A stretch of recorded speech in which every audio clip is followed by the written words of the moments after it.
Vous êtes à Glasgow en tant que négociateur. Je voudrais savoir quel a été réellement votre rôle ici. Bon, merci beaucoup pour la question posée. Effectivement, nous sommes ici à Glasgow comme négociateur. Mon rôle, c'est euh, représenter la RDC, défendre la position de la RDC dans les différents groupes de négociation auxquels j'ai été affecté. Et au niveau de la convention, il y a un certain nombre de structures, notamment la convention, la COP elle-même, il y a les organes subsidiaires. Et moi, je suis en charge de l'organe subsidiaire de mise en œuvre. Et dans le cas de cet organe, on discute essentiellement sur les différents points qui sont restés en chantier afin de finaliser l'accord de Paris. On a discuté notamment des différents articles comme l'article 6, l'article 8, l'article 9.5 et consorts. Et c'est vrai que nous représentons la RDC, mais il faut aussi savoir que la RDC fait partie aussi d'autres groupes, comme le groupe africain, comme le G77 plus la Chine, comme les pays les moins avancés. Et donc, il y a des réunions, lorsque ces différents groupes ont déjà pris une position, il est parfois mal vu qu'un pays qui est censé déjà épuiser son point de vue dans les différents groupes aille présenter une position contraire si jamais il y avait déjà un consensus au niveau des différents groupes. Donc voilà un peu. Même si nous parlons au nom de la RDC, nous tenons aussi compte des positions qui sont défendues par les différents groupes auxquels nous faisons partie. L'article 6, la transparence et les mécanismes qui devront être mis en place justement pour capitaliser les financements ont fait l'objet justement des négociations ces 3-4 derniers jours. Où est-ce que nous en sommes réellement avec ces questions? Bon, demain, on aura les conclusions des différentes négociations. Mais à ce jour, qu'est-ce que je dirais, où est-ce que nous en sommes? Bon, nous en sommes à ce qu'il y a différentes positions, notamment celles relatives à la comptabilité, à la prise en compte des crédits carbone des pays comme le nôtre dans notre CEDEN, et que les pays qui seraient les pays acheteurs de nos crédits et comptent comptabiliser le crédit qu'ils pourraient acheter chez nous dans leur CEDEN. Alors qu'eux, ils sont pollueurs. Et nous comptons tenir compte de tous ces crédits dans notre CEDEN. C'est-à-dire que chaque pays a pris des engagements pour réduire les émissions d'un certain niveau.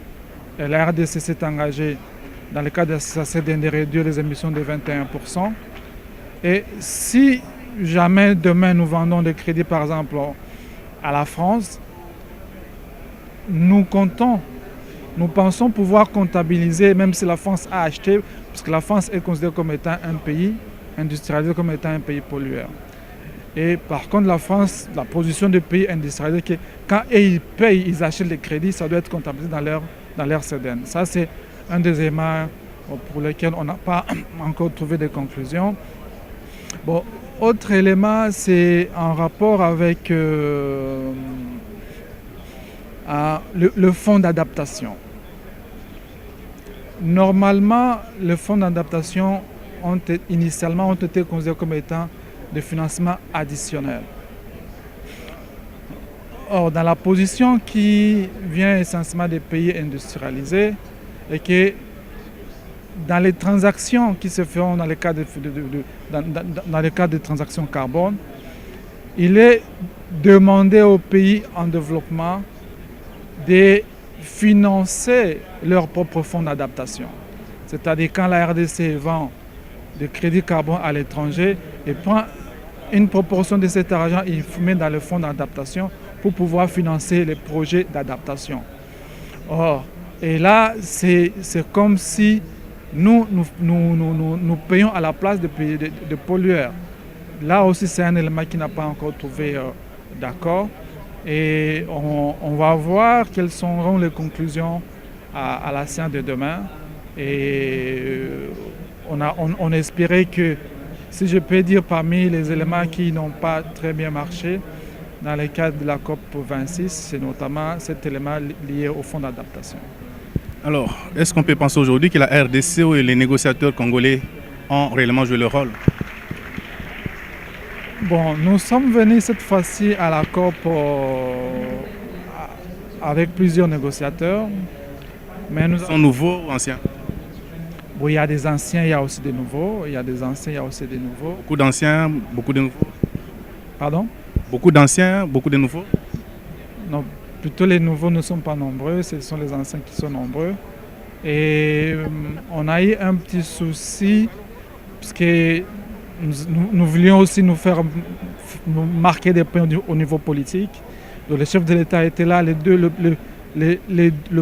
premiers jours de négociation, on a été plus ou moins absent parce qu'il fallait accompagner le chef de l'État dans tout ce qu'il faisait.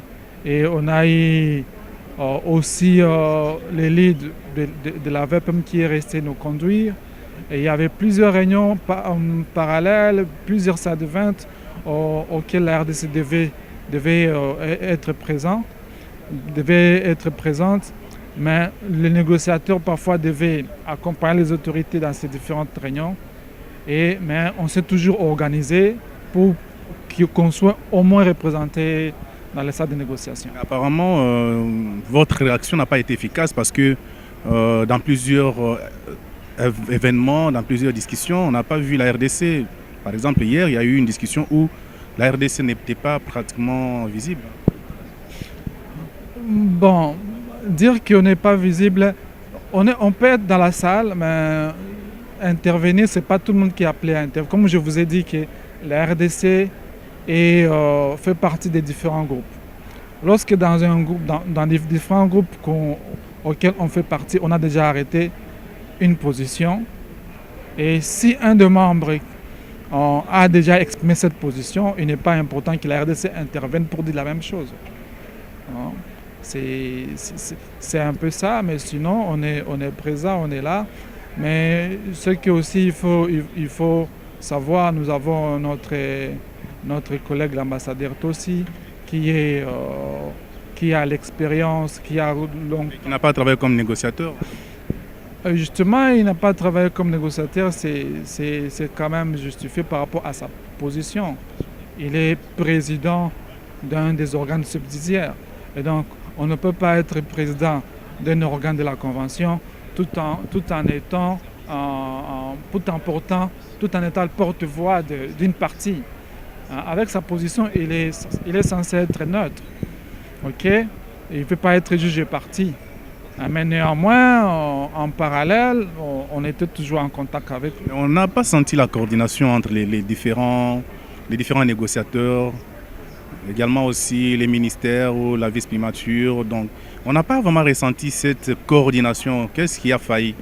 Bon, la coordination y était. Je ne sais pas, peut-être que vous qui voyez de l'extérieur, depuis Kinshasa, on préparait les choses de manière coordonnée. Les choses étaient pilotées au niveau politique. Et ici, c'est le chef de délégation, c'est le chef de l'État. Il était là. Donc, on ne peut pas dire qu'il n'y avait pas une coordination alors que le chef de l'État était là. Vous l'avez tout suivi. À son départ, il y a la VPM qui nous a conduits. Elle est partie hier. Et aujourd'hui, nous avons le secrétaire général qui nous conduit. Il y a le Dirkaba de la VPM qui l'appuie. Il y a le point focal changement climatique qui est Memboui qui joue aussi son rôle. Et nous, on est là, chacun joue son rôle. Mais dire qu'il n'y a pas eu de coordination... Bon, en fait, il faut savoir que chaque COP a aussi son contexte. Il y a des époques où on avait ce qu'on appelle les négociateurs principaux. À l'époque, on venait parfois sans autorité politique. Mais aujourd'hui, lorsque le chef de l'État est là, qui peut être plus compétent à négocier que le chef de l'État? Ou on a la vice-première ministre qui est là. Donc, S'il faut parler en termes de négociation principale, à cette COP, c'était le chef de l'État et qui s'est fait seconder par la vice-première ministre. Et les techniciens étaient là pour les apporter conseil, pour les appuyer. Pensez-vous être fier d'avoir mené cette négociation à la COP26? Bon, je ne regrette pas d'avoir été là, mais au retour, je pense qu'on va faire des évaluations. Tout n'a pas été rose, hein, tout non plus n'a pas été sombre. Je crois que ceux qui sont habitués à venir à la COP ont quand même vu une image différente de la RDC par rapport aux dernières COP. Et nous allons capitaliser l'expérience de cette session, de cette 26e session de la COP, et afin de mieux nous armer les années prochaines. Ce qu'il faut aussi comprendre que nous sommes venus, il y a parmi nous, comme vous avez dit là, il y a eu des nouveaux et qui parfois avaient des positions de leading et parfois ils avançaient avec CRR. Les habitués apportaient toujours leurs conseils. Et c'est des choses que nous allons capitaliser pour... tout n'a pas été parfait, ça je le reconnais, mais je ne dirais pas que c'était une déception. Merci beaucoup. Je vous remercie. C'est moi qui vous remercie.